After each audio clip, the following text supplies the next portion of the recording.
barabaraan kan galatuuffatame nuuf haa ta'u. Guyyaa har'aa akka fedhii Waaqayyootti wangeela dubbifame waliin barannaa kan barsiisu Waaqayyoodha. Iccitii dhokataa ta'e kan ibsu Waaqayyoodha. Namni sababaaf dhaabbataa bakki nuyi irraa ka'umsa barumsa keenyaaf taasifannu wangeela Maatiyos boqonnaa 13 lakkoofsa 18 amma 24tti mata dureen barumsa keenyaa immoo kan argamu wangeela Maatiyos boqonnaa 13 lakkoofsa 23 irratti jechuudha.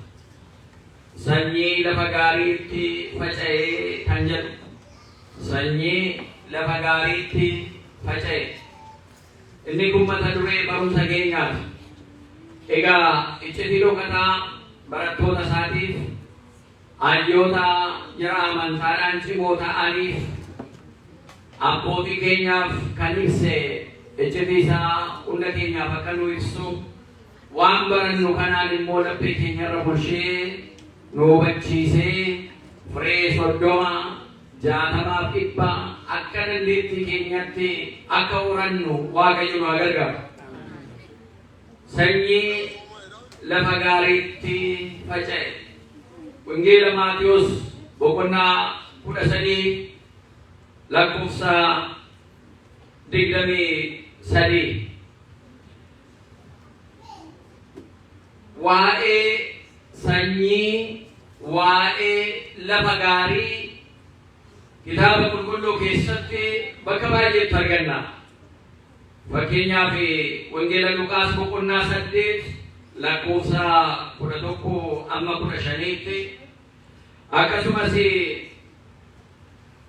ergaa qulqulluu Phaawulos gara Qorontositti erge boqonnaa isa jalqabaa boqonnaa 3 lakkoofsa 6 amma 7tti waa'ee sanyii waa'ee firee gaarii achirratti arganna. Kan biroollee tokko tokkoon amma yeroon keenya nu kennetti ilaalla. Jalqaba waa'ee sanyii yeroo kana keessatti akkamitti ka'ee ala jennu yeroon kun akka biyya keenyaatti yeroo gannaati. Yeroo bokkaan roobu, yeroo ganni bu'u, qotii bulaan yeroo midhaan mana isaa keessaa baasee ittiin facaasu, yeroo sanyii isaa lafatti dhangalaasudha yeroon kun. Kanaaf gooftaan keenya Yesuus Kiristoos immoo fakkeenya baay'eedhaan barsiisa. Ala dubartoota bira dhaqu waa'ee bukootiin, waa'ee iccitiin akkasumas gara qotee bulaa dhaqu waa'ee qonnaatiin, waa'ee fireetiin, waa'ee sanyii facaasuutiin. Alammoo jara dhukkubsatan bira dhaqu waa'ee dooktaraa akkaataa namni ittiin fayyuun bakkuma deeme sana waan jiruun fakkeenya godheetu barsiisa. Inni kun isiniif iccitii isa dhokate baruun isinii kennamee jira jedha. Galanni Waaqayyoof haa ta'u. Maaliif fakkeenyaan barsiistaa jettan jedhanii isa gaafatanii turan. Iccitii kan itti ta'ee alanni fakkeenyaan barsiisu hiikkachuu kan dadhaban namoota baay'ee turan. Namaaf isa beekaadhaaf isa qalbeeffachuu danda'uudhaaf isa hubachuu danda'uuf jechi lama jechi sadii hin ga'a.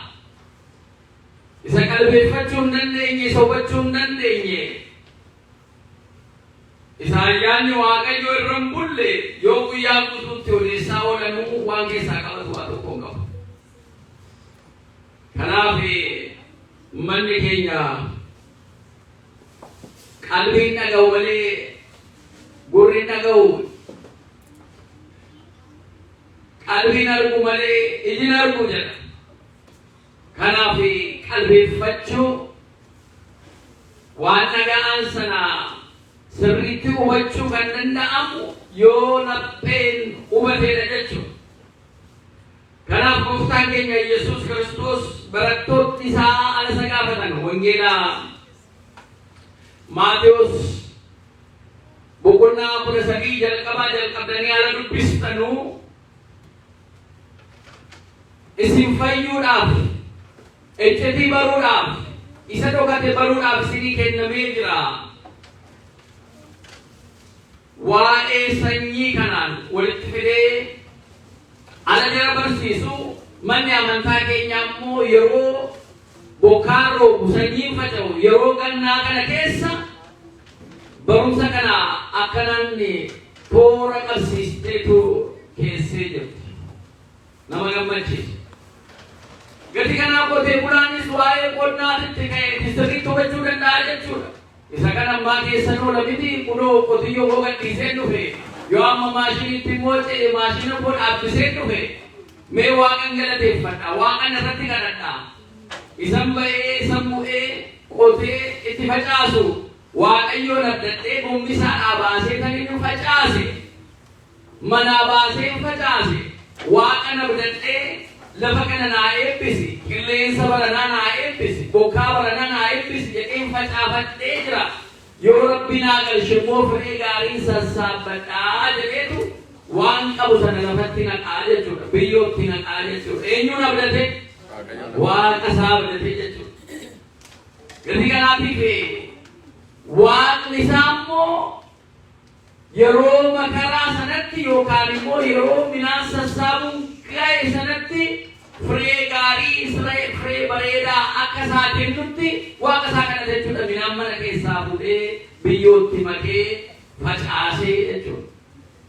Gati kanaaf gooftaan keenya Yesuus Kiristoos yeroo kanarratti akka qalbeeffannuuf waa'ee sanyiitiin waa'ee wangeela waaqayyoo waa'ee jecha waaqayyoo barsiise. Qotee bulaa tokkotu tureetu inni namichi qotee bulaan kun sanyii facaasuudhaaf sanyii isaa fudhatee dhaqee sanyii isaas facaasuu jalqabe.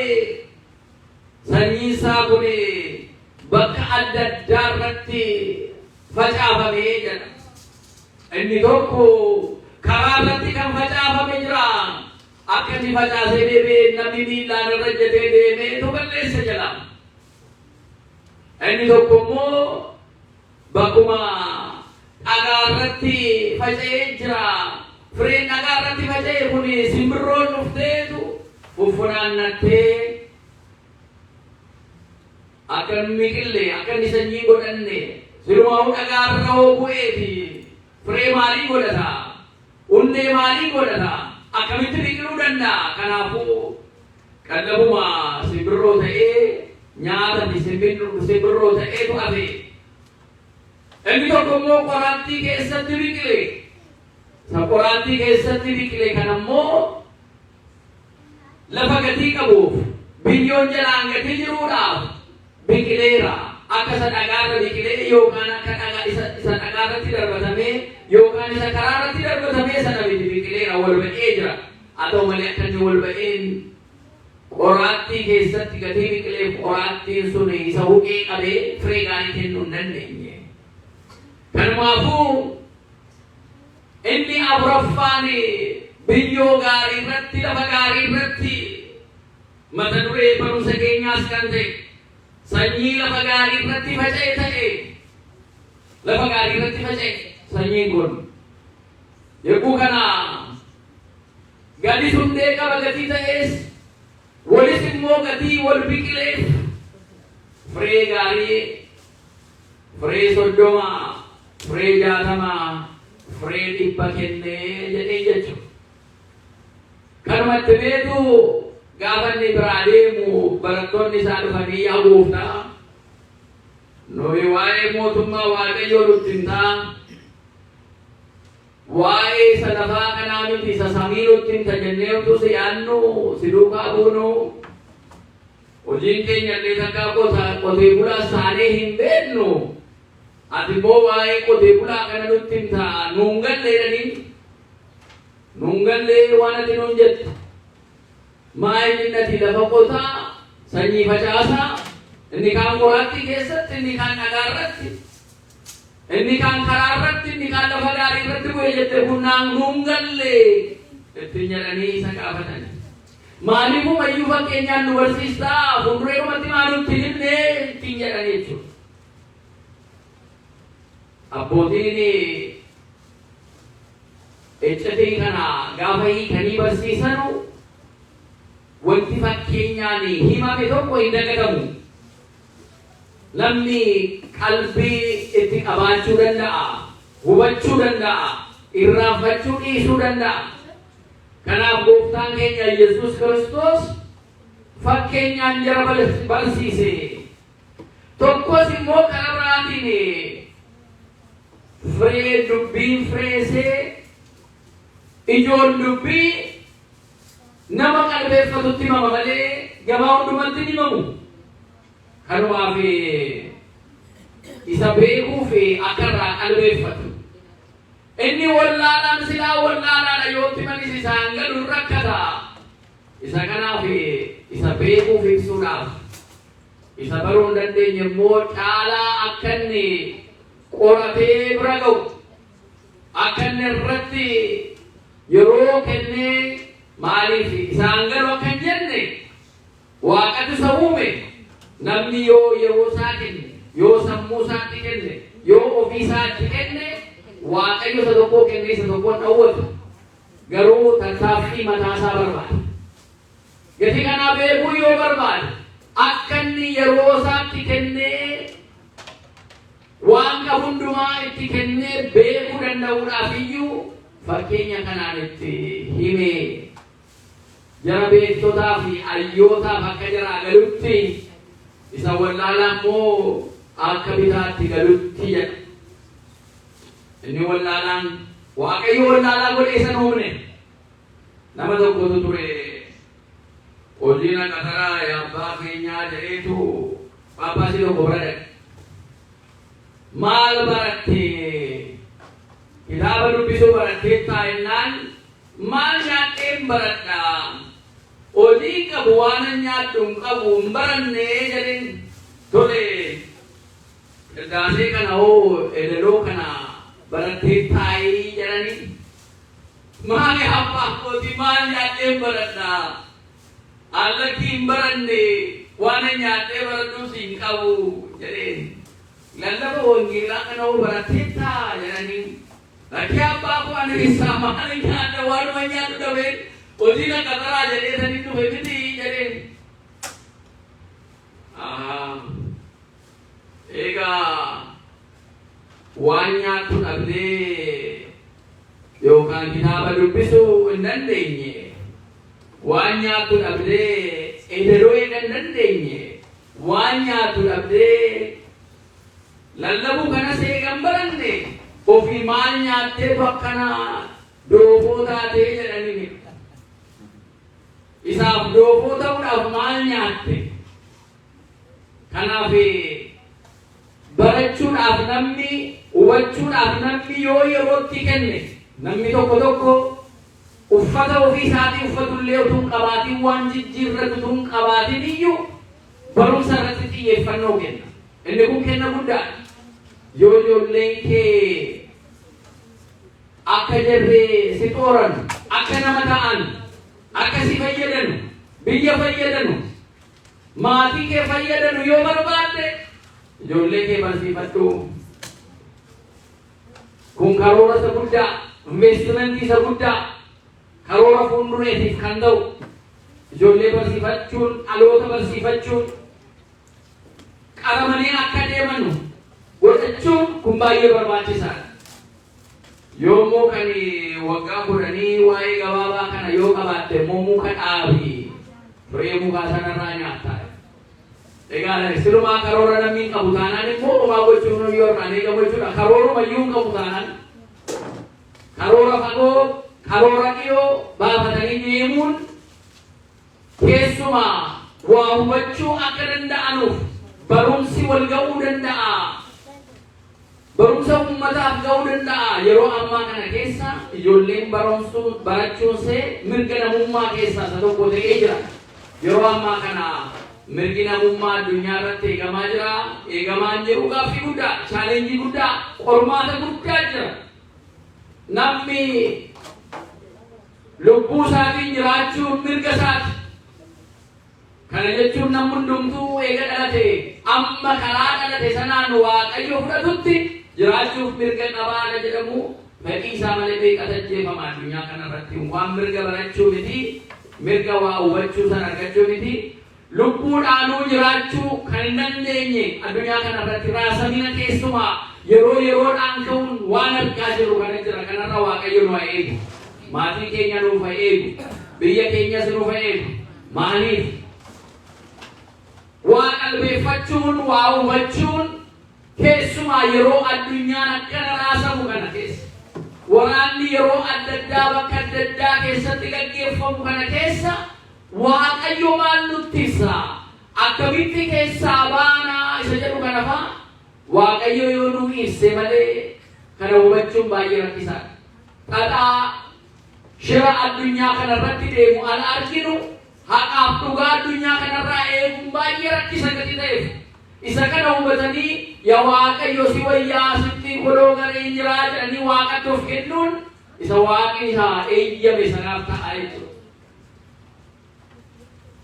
Maaliif Waaqayyo ejjiti isa dhugataa yoo nu ibse balaa isa fuulduree keenyatti deemurraa akkaataa miliqnu nutti agarsiisuu danda'a. Galanni isaaf haa ta'u. Akkaataa diinni ittiin deemu, akkaataa diiyaabiloos ittiin deemu, akkaataa seexanni ittiin deemu, akkaataa hafuurri hamaan ittiin deemu sana Waaqayyo nutti agarsiisee gaachana nu ta'ee irra nu dabarsuu danda'a. Galanni isaaf haa ta'u.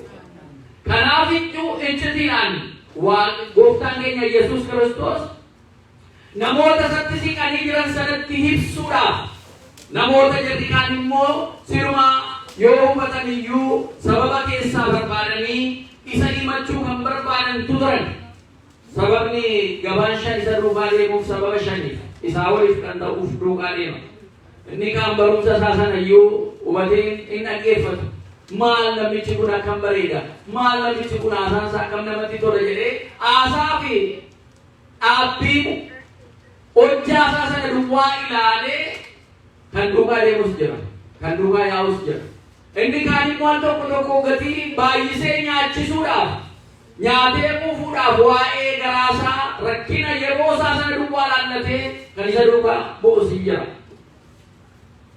Inni kaan gatii dhukkubsataa maatii isaa keessaa baatee dhufeef dhukkubsataan sun fayyee fi akka ijaan arguu kan barbaadee dhufus jira. Hundumtuu gaafa achii barsiisu waan qalbii isaa keessa jiru waan yaadu sana dhagaa malee waan Gooftaan keenya Yesuus Kiristoos jedhu sana dhaga'u jechuudha. Gadi kanaatiif jedhurri isaa akka dhagaan taasifaman kun garuu qalbeeffannaa isaanii waa'ee sanyii lafa gaarii irratti faca'ee kana biyyoo itti himamee jechuudha. Maatiiwwan Waaqayyoo. Isa kanarraa waan baay'ee hubanna. Inni kun waan baay'ee nutti hima.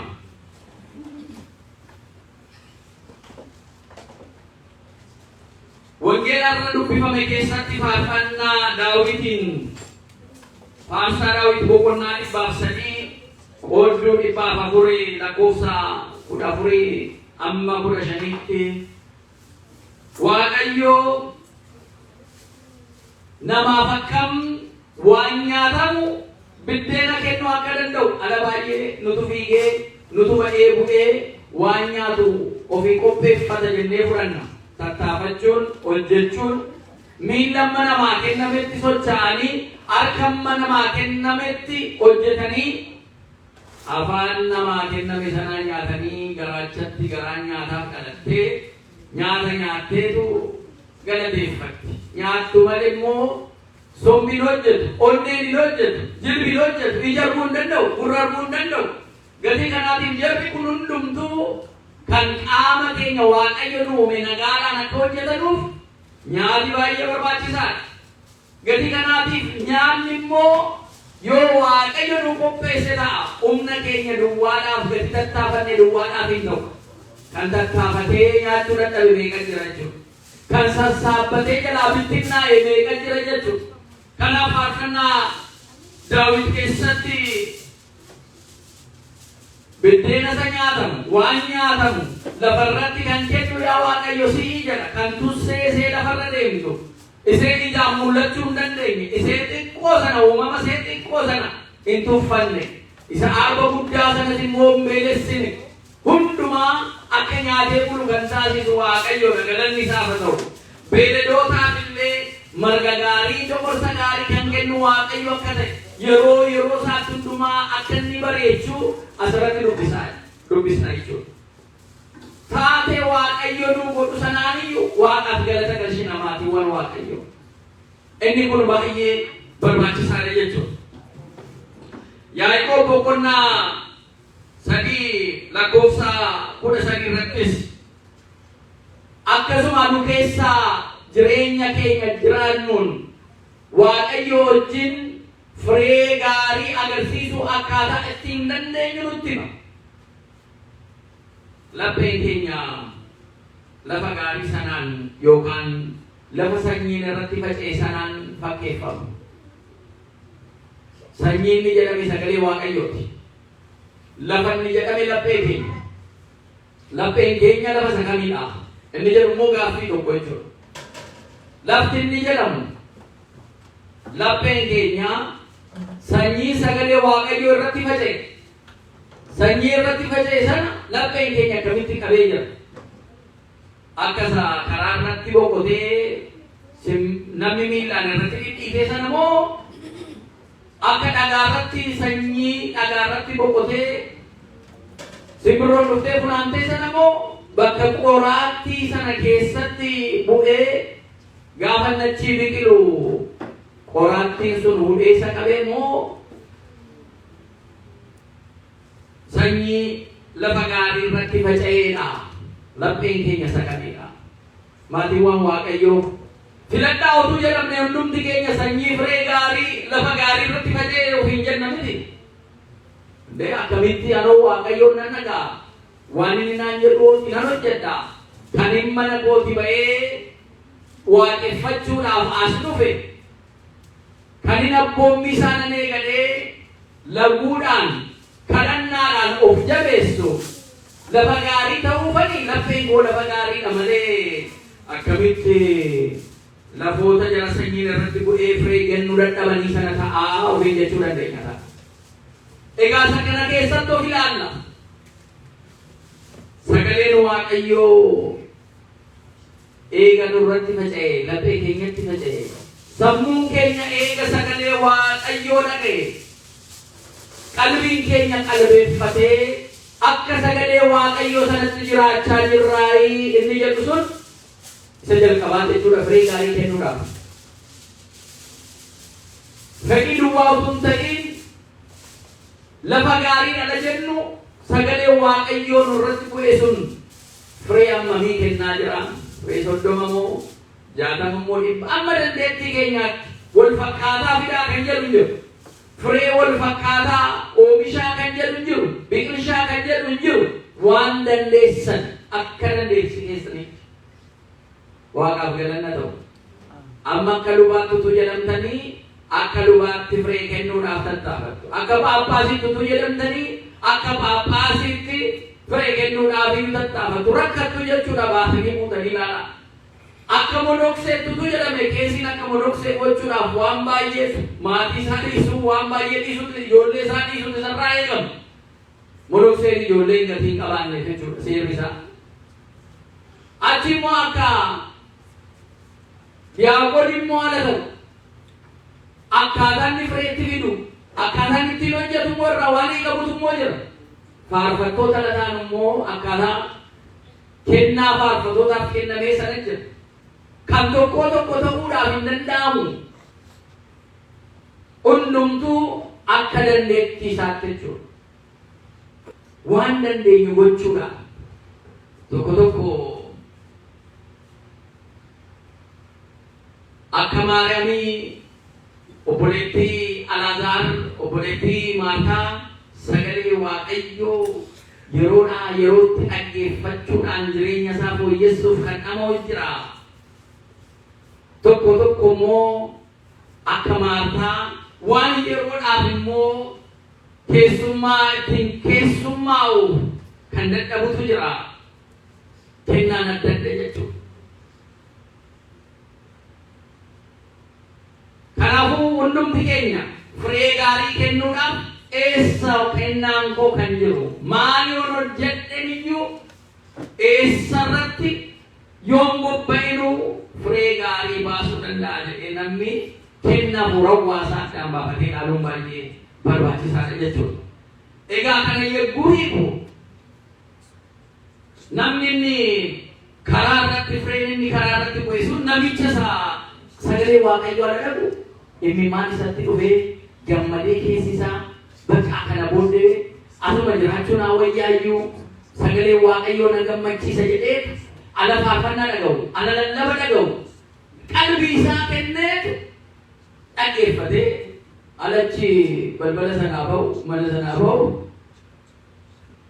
waan hundumaayyuu raafatee jireenya isaa duriitti isa deebi'uudha. Inni karaarra boqote. Inni lammataa dhagaarratti immoo boqotee sanyiin dhagaarratti bu'e sun iddan qabu gadi fagaachuu hin danda'u jalli isaa dhagaa gatii ta'edha. Gati kanaan inni kun immoo sagalee Waaqayyoo dhaga'ee sagalee Waaqayyoo irratti faca'ee garuu sababuma adda addaa himachuudhaan keessatti fudhachuu dadhabee ilaalcha waa'ee adda addaa qabeenya isaatiif taayitaa hangoo qabu sana ilaallateetu sagalee Waaqayyoo kun gadi bu'ee firee godhatee biqilee sanyii gaarii kennuu hin danda'u. Asii achiin gaafa yoonni isaatti dhufanu jira kana wajjin oolte ati yoo biyya qabdee akkana taate ala jedhanuun dhiisee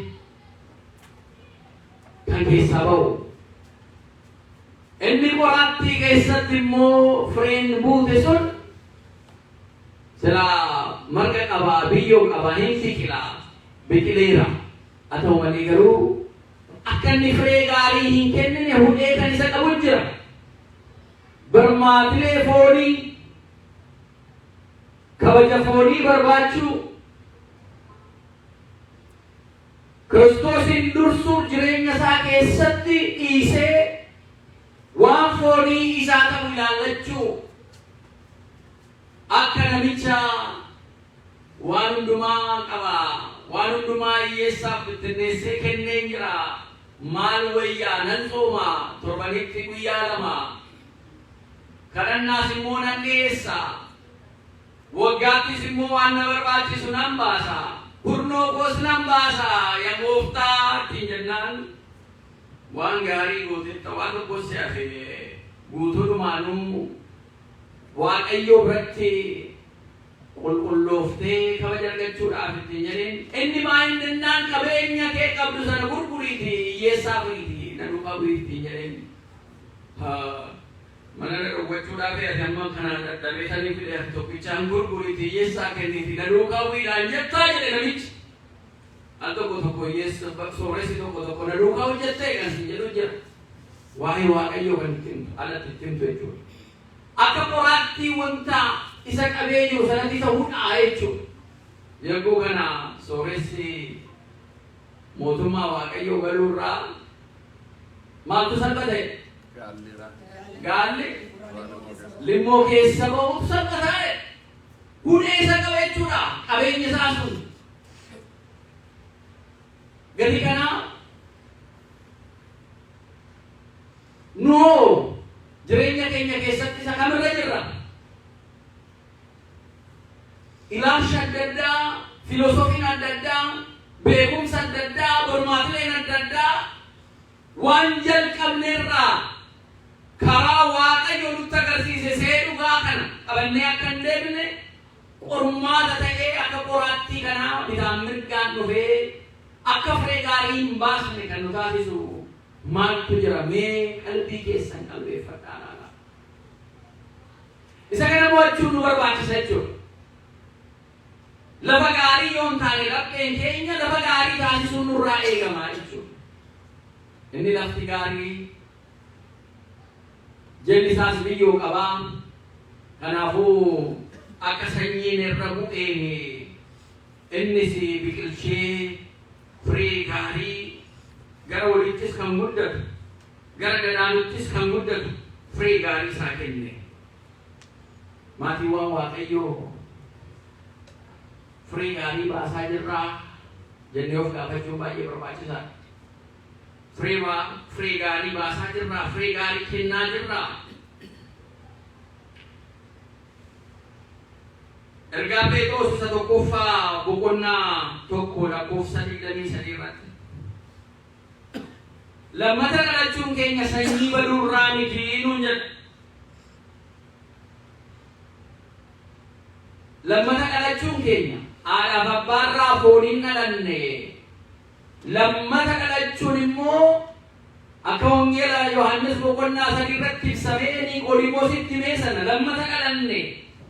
Lammata dhalachuun keenya akka dhaloota isa fooniin dhalanne sanaa isa baduurraa miti nuun jedha. Isa baduurraa miti, sagalee Waaqayyoorraan kan ka'eedha. Bishaaniif hafuura qulqulluurraan ni dhalanne sun. Bishaan ijaan arginu sanaa isa irratti kadhatamee ittiin cuuphamnu sanaa jecha Waaqayyoo, sagalee Waaqayyoo sana jiraachuu. Sagalee Waaqayyoo kun immoo jireenya bara baraa argannuudhaaf jechuudha. Jireenya bara baraa akka argannuuf, lubbuun keenya akka hin googneef, akka bishaan hin dhabneef. Maaliif beeloftanii, maaliif dheebottanii lubbuu keessan miidhuu nu jedha Waaqayyo. Karaa Ermiyaasiitiin maaliif dheebottanii, maaliif beeloftanii lubbuu keessan miidhuu. Karaa biraatiin muka balas isa nan dhaabeef anaaf gidduutti kottaatii mee firdii naa kennaa. Mee kottaatii natti murteessaa yookaan anarratti murteessitu yookaan muka balasa nan dhaabe sanatti murteessitu waa tokko yoo hojii koorraa hanqisee jiraadhe jedha Waaqayyo. Muka balasa kana bineen dhaabee utuun hin dhaabiin lafa sana xuruudhumatti qotee mijeessee waan lafa sanaaf barbaachisu bishaaniin jalqabee fertilizer waan ittiin lafti suni firii gaarii kennuu danda'u itti kennee dallaas itti ijaareen dhaabe. Yeroodhaanis bishaan akka inni obaasu hojjetaan irratti ramadeef. Gati kana hojjetaan irratti ramadee kana hundumaa irratti yeroo ko invest itti godheetan itti baaseetan muka balas kanarraa firii balas argachuu dandeenyu barbaadee qotee bulaa ta'eetu Waaqayyo tunuun jedha. Fakkeenyaan nutti hima. Waan tokko irraa hin hir'isne gara keetiin waa hir'atee jira yoo naan jettanii kottaa natti murteessaa.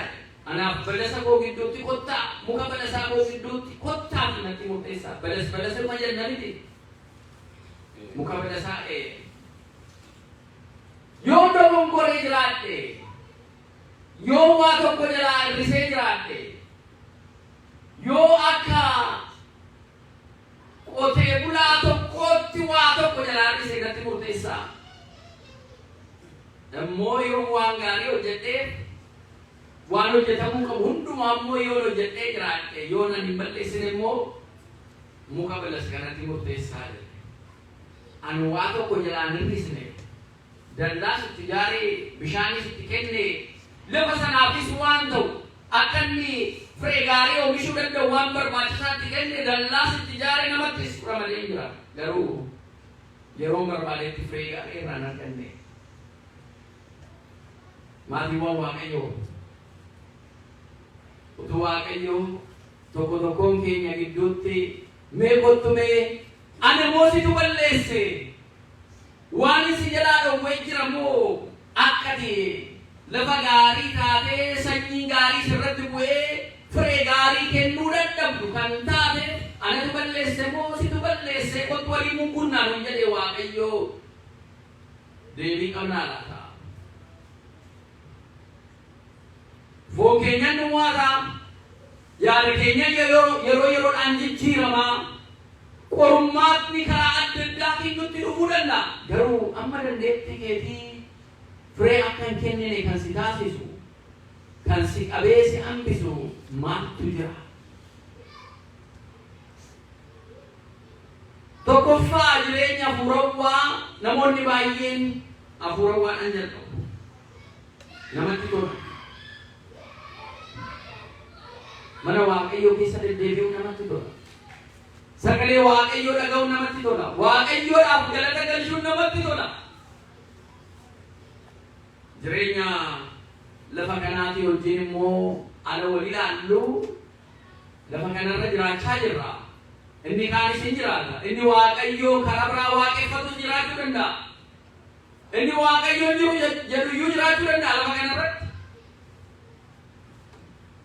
Isa qulqulluudhaaf isa aduu baasa Waaqayyo. Isa cubbuu hojjetuufis aduu baasa Waaqayyo. Namatti murteessin jechuu isaati. Ana abbaan murtii ati namatti murteessin waan sitti kenname sana waan sirraa eegamu sana ofii keetii of danda'iitii ba'ii of danda'iitii hojjedhu quba namatti hin qabin jechuu isaati. Ani isa qulqulluu irrattis isa cubbuu hojjetu irrattis aduu nan baasa bokkaan na qoobsisa. Murtiin kan gooteedha. Ana baay'ee akka qoraattii kan nu qabu keessaa inni tokko namni maal naan jedha jennee karaa dogongoraatiin karaan nu baa hawaasa keessa jiraannu of baruun waan gaarii hojjechuun waan gaarii nurraa eegamu hojjechuun barbaachisaadha. Karaa biraadhaan garuu akka qoraattii kan nu qabu firii gaarii akka hin baasne kan nu taasisu jira jechuudha. Keessi keenya Waaqayyo jira moo hin jiru? Waaqayyo na argamoo nan argu jennee osoo hin ta'in namni na argamoo nan argu jennee waan hojjenne. Nam utuu nun argin na argaaf na argee namni naannoo koo jira hin jiru dura eenyuun nu wajjin jira? Waaqayyo nu wajjin jira. Waaqayyo maal jedhaa jennee bu'uura madaallii keenyaa sagalee Waaqayyo godhachuu qabna jechuudha. Firii gaarii kennuudhaaf.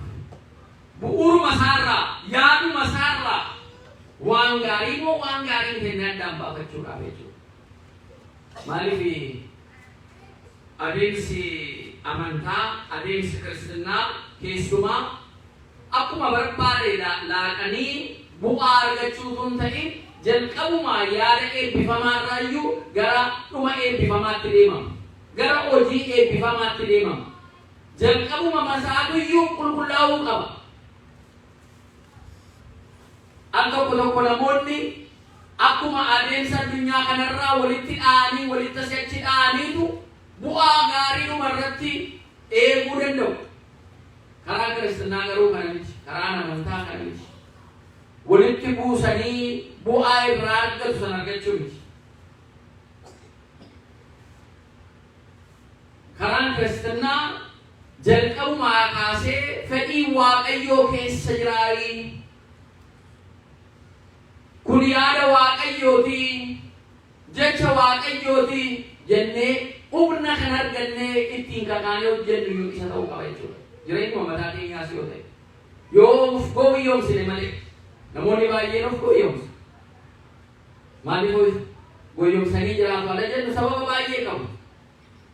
Al tokko immoo gowwoomanii isa ta'u of dhiisanii isa ta'u achi keessa eegalanii booda gara sammuu isaaniitti gara laphee isaaniitti deebi'uudhaaf firee gaarii kennuudhaaf lafa gaarii ta'uudhaaf kaffaltii jalqabalan baay'ee. Eega iddoo baay'ee deemanii dhiiga namaa dhangalaasan. Eega sobaan haqaa dhiisanii murteessan. Eega walitti buusanii keessaa waa buufatanii nyaatanii booda kallattii sanarraa gara Waaqayyootti deebi'uun baay'ee jiraatti. Kanaaf jalqabumarraa ala deemnu adeemsi keenya waaqayyoon kabajaa sagalee waaqayyoo keessatti egaa abboommii waaqayyoo keessatti eegaa deemuun barbaachisaa kan ture jechuudha.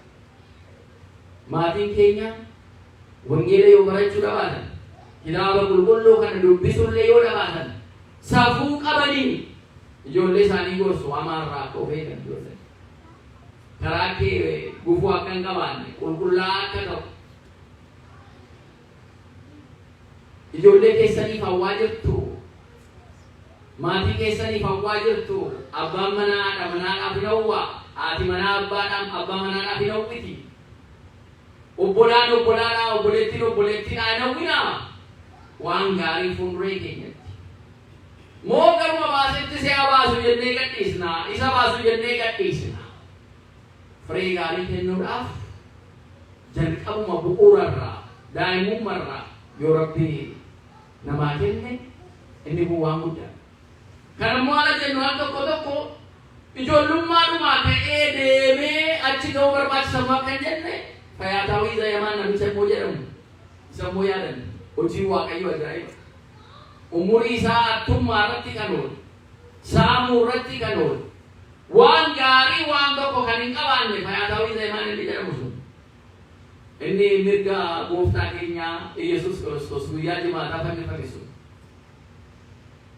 hojii waan tokko mootummaa waaqayyo sana adeemsisu waan tokko hin qabaanne garuu hubannaa taatee fannoo irratti fannifamee hiriyaan isaanii shiftaan inni tokko karaa bitaatiin inni immoo karaa mirga Kiristoosii fannifamee Yesuusii fannifamee taatee naannoo isaa sanaa hubate al tokko taatee naannoo keenya jiru hubachuun nu rakkisa maal akka ta'aa jiru iyyuu hubachuun nu rakkisa yoo waaqayyo nu ibse malee. Namni kun taatee yeroo sana jiru hubateetu kan inni jedhe waanuma muraasa jechoota muraasa duwwaa jedhe hiriyaasaa isa gara bitaa fannifamee jiru sanaani maal namicho ati fannoo kana irratti fannifamtee iyyuu ammeenya yaaduun dhiistuu du'aa deemaa jirta fannifamtee jirta kana booda du'aatu sirratti murtaa'e gara du'aatti deemta akkasuma iyyuu deemi taateetu ammeenya kana afaan kee haasa'uurraa akkamitti boqochuu dadhabde miilli kee bismaaraan naamee harki kee bismaaraan naamee fannoo irra fannifamtee jirta namicha kana akkamitti arrabsitaa ittiin jedhe hiriyaasaa dhifata hiriyaasaa goose sabooda gara walakkaatti immoo laaleetu Yesuus Kiristoos inni yaa gooftaa ta'e mootummaa keetti yeroo dhuftu na yaadadhu ittiin jedhe kanuma kadhannaan isaa kanuma jechuudha. Firii gaarii isa balleessee jiru obboleessa isaa sana waliin saamaa ture sanatti ifateetu karaa gaarii irra akka inni deemu itti himeetu ofii isaatiin immoo dafee karaa hamaa sanarraa karaa sabaasutti kadhannaa xumuraa carraasee xumuraa isee foon isaa lubbuu isaa irraa addaan moof jirtu sanaan yaa gooftaa mootummaa keetiin yeroo dhuftu na yaadadhu nama gammachiisa dhuguman siin jedha arra na wajjin mootummaa koo keessa jiraadhattee jedhee qophoofnee jirraadha arra akka mootummaa isaa wajjin jiraannutti yaadnee firii gaarii kennaa jirraa inni jedhu hunda keenya nuyi naannata maatii keenyaaf ijoollee keenyaaf ummata keenyaaf addunyaa kanaafis maaliif addunyaa kana bulchaa jennee waaqayyo nutti kennee jira waan namaa deemu laallee kun hin barbaachisu sirraa'uu qaba jennee waan hundi keenya danda'e gochaa jirraa hangara kootiin gochaa jiru addunyaadhaa yeroo ammaa waraanni itti gaggeeffamee dhiigni dhangala'u daa'imman balleessaa isaanii malee gaafa boombiin itti darbatamee du'u misaa'iliidhaan reebamanii maaloo daraa jennee iyyinee dhaabbisuu dandeenye waraana addunyaa kana irratti akkana waliin deemaa jiru bakka adda addaa irratti dhaabbisuu utuu dandeenye keessi keenya kan uumamneef waan gaarii kan hojjechuudha. Garuu kana gochuu hin dandeenye humna dhabne.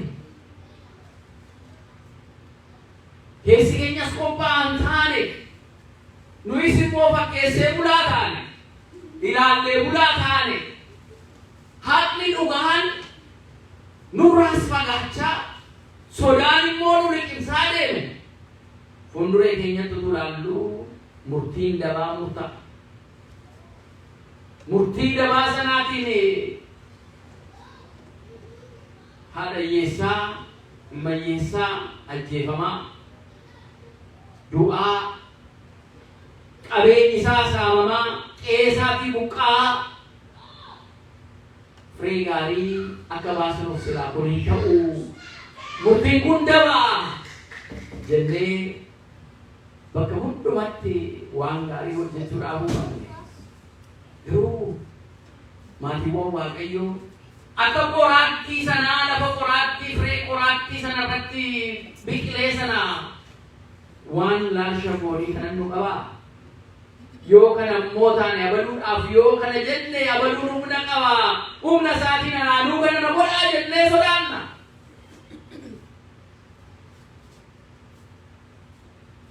Kanumaaf firee gaarii nurraa eegamu. Sila akkuma jennu akka humna keenyaatti amma dandeenyetti amma nu ifetti amma hubannetti firee gaarii nurraa eegamu sana kennaa irraa jennu an akka kootti kennaa hin jedhu. Waan baay'ee nurraa eegama maatiiwwan Waaqayyoo. Firee gaarii firee 30 60 agarsiisuudhaaf waan baay'ee nurraa eegama. Isa baay'een irraa kennametti immoo baay'ee irraa eegamaa jedha maatiiwwan Waaqayyoo. Obbolaa gidduutti waljijaa ta'ee deemamu dhaabbisuudhaaf silaa kan adaraa jennee madaalli sagalee Waaqayyoo godhannee dhaabbachuu dandeenya. Nu jara amantaa qabna jennu itti gaafatama dachaan nurra jira. Isa kana gochuu hin dandeessu.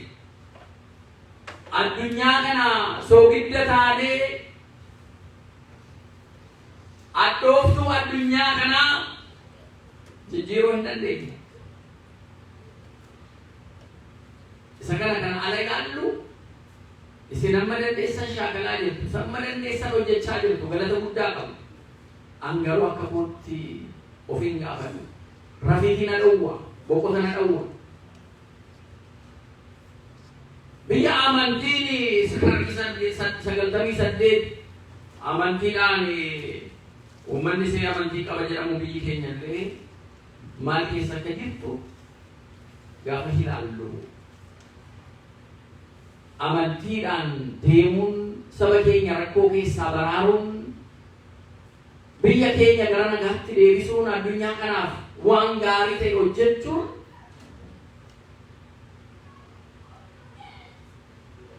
sanyii lafa gaarii irratti bu'ee sana ta'uu kan amaatanu kan dadhabdan itti fufuu qabdan maqaan keessan xuraa'uu danda'a. Garee abaluutii jedhamuu dandeessan garee Waaqayyoo ta'a. Nagaa buusuu irratti isa dabee jiru sirreessuu irratti isa waldidee jiru araarsuu irratti isa beela'ee jiru nyaachisuu irratti isa godaanee jiru qe'eetti deebisuu irratti isa ajjeefamuudhaaf murtii dabaatti murteeffamee hidhaa keessa jiru baasisuudhaaf isa godaanee jiru qe'eetti deebisuudhaaf waan hojjetan itti fufaa. Namni waan adda addaa jechuu danda'a. Fireen gaariin isa kana akka qoraatti ta'ee yoon kana godhe kana immoo naan jedhu jettee sodaatta taanaan firee gaarii kana baasuu hin dandeessu.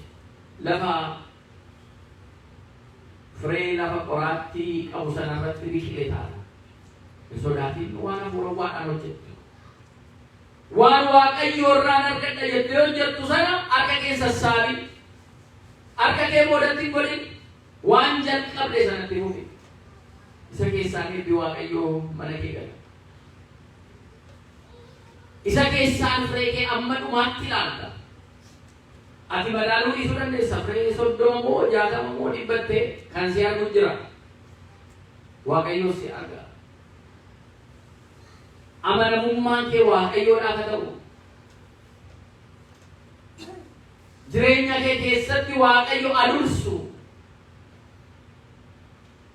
Qotee bulaan sun sanyii isaa baasee gootaraa keessaa nyaata ijoollee isaa, nyaata maatii isaa baasee biyyootti walitti maku, kan inni abdatee biyyootti walitti makee facaasu eenyuun abdatee? Waaqayyoon abdatee. Gatii kanaan nuyi hojii hafuurawaa ala hojjennu nama kaanirraa waan nu deebi'a jennee yaannu yoo ta'e thank you blessing jechuun dhiisuu danda'a namni sun. Maal amma kana dhama'ee moo amma kana hojjedhee moo thank you illee akkamitti qaqqabe galatoomii akkam naan hin jedhe jettee haaruu dandeessa. Isa booda eegammaa mana dadhabee thank you nutti baay'ate maaliin nama aarii jettee dhiisuu dandeessa. Akka boodatti harkifachuu dandeessa. Kennaa kee dhabe jechuudha. Jalqabuma Waaqayyoon argitee malee nama fuulduratti galata fudhachuudhaaf hin godhin waan hafuurawwaadhaan hojjetu. Fireen inni guddaan isa Waaqayyo dhoksaadhaan sii kenne sana, sii godhe sana, atis immoo Waaqayyoon akkasuma utuu namatti illee hin dhoksaadhaan hojjetu si jedha. Ayyaanni kee akkatti gammadu. Ayyaanni Waaqayyo sirra jiru sun akka galateeffatu, akka galateeffatamuuf, simboo akka argattuuf. Kana malee akka allaattii muka irratti boqottuu dhabdee taati lubbuun keenya jechuudha. Asii achi balalitee lafa boqottuu dhabdi lubbuun keenya. Waaqayyo irratti yoo boqochiiste garuu boqota gaarii argatta galanni isaaf haa ta'u. Kottaa boqodhaa kan inni nuun jedheen waameef kanaaf firii gaarii qabaasuudhaaf maatiiwwan Waaqayyo. Lapheen keenya lafa gaarii akka ta'uudhaaf sagalee Waaqayyoodhaaf. Gaarummaaf garraamummaa Waaqayyo amala akka godhannuudhaaf. Isa kana keessatti jarri immoo lapheen keessaa akka dhagaa ta'e gaddina kattaa keessaa bishaan baasuu danda'a Waaqayyo galanni isaaf haa ta'u. Ani hin dandeenye jettanii gaddina sammuun keessa na yaadu. Yoo kuftanii jiraattan illee abdiin kutinaa kattaa keessaa ati saba Israa'eliidhaaf bishaan baastee jirta karaa Museetiin. Lapheen koo akka kattaa yoo cimellee ati suma akka kattaa cime kana keessaa bishaan baasuu dandeessa. Jedhaa beetii godhadha Waaqayyo. Taasisuu danda'a. Gammoojjii keessatti Waaqayyo waan raajii taasisa. Waan sammuu namaa hin yaadne taasisa. Fakkeenya keenya iji hafuurawaa keenya ayyaana keenyaan iji ilaallu nu jalaa laafeetu dadhabeetu ilaaluu dadhabeetu ija foonii keenya duwwaa arga. Iji foonii immoo waanuma foonii arga. Iji foonii immoo waan amma arguu danda'u sana duwwaa arga. Waan foonii duwwaa waan hafuurawaa arguu hin dandeenye. Kanumaaf qormaata adda addaa nutti dhufu sanarra ceenee waan hafuurawwaadha waamamne kana hubachuu dadhabnaan jireenya hafuurawwaa keenyaa hin gufata. Gufachuun isaa immoo eega jalqabne inni isa nammoo ala jennu isa caalaa utuun jalqabne iyyuu amma nu wayyutti guboo isaatiin mannee nu godhata jechuudha seetan. Kanarra Waaqayyo nu haa eegu. Baay'ee jira.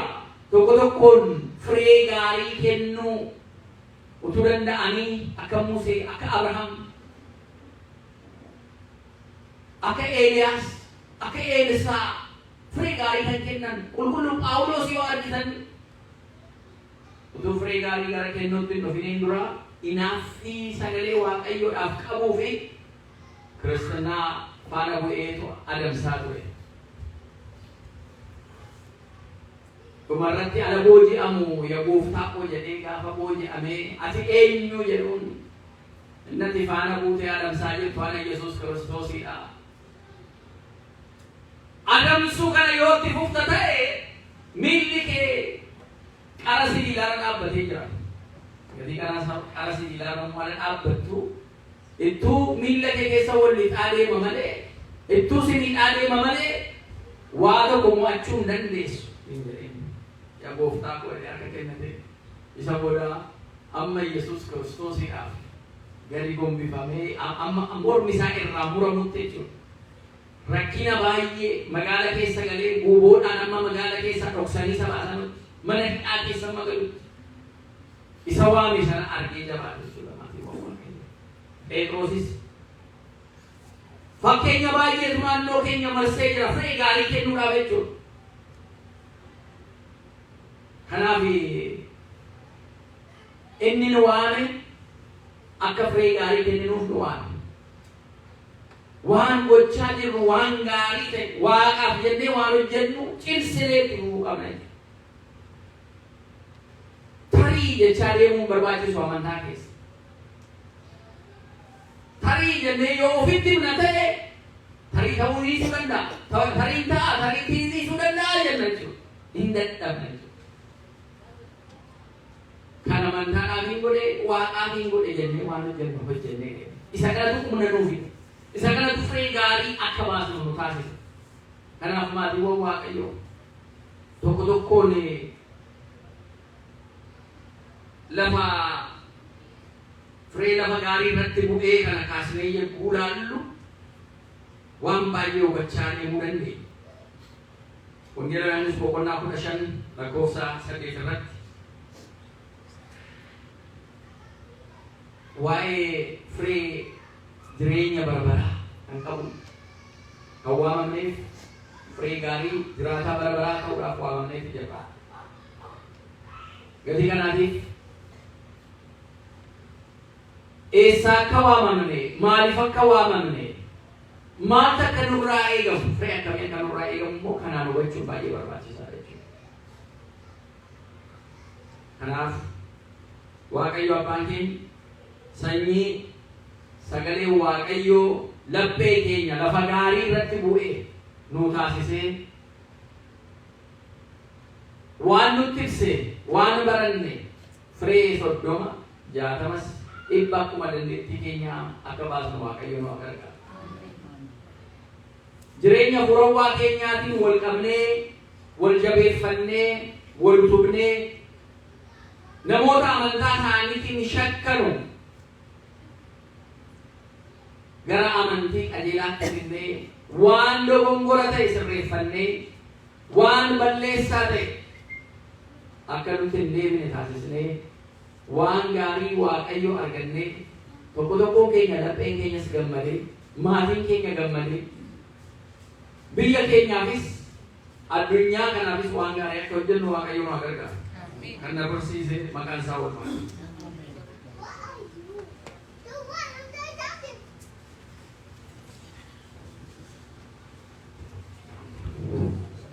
Hai Waaqayyoon dubarsiifatee Waaqayyoon golfatee galanni guddaan haa ta'u. Akkasuma abbaan keenya wangeela keessaa caqasanii akka gaariitti barsiisaniiru Waaqayyo sagalee jireenya sana dhageessisu sagalee jireenya sana dhageessisu sagalee jireenya sana dhageessisu Waaqayyo kan dhageenya lafee keenya keessa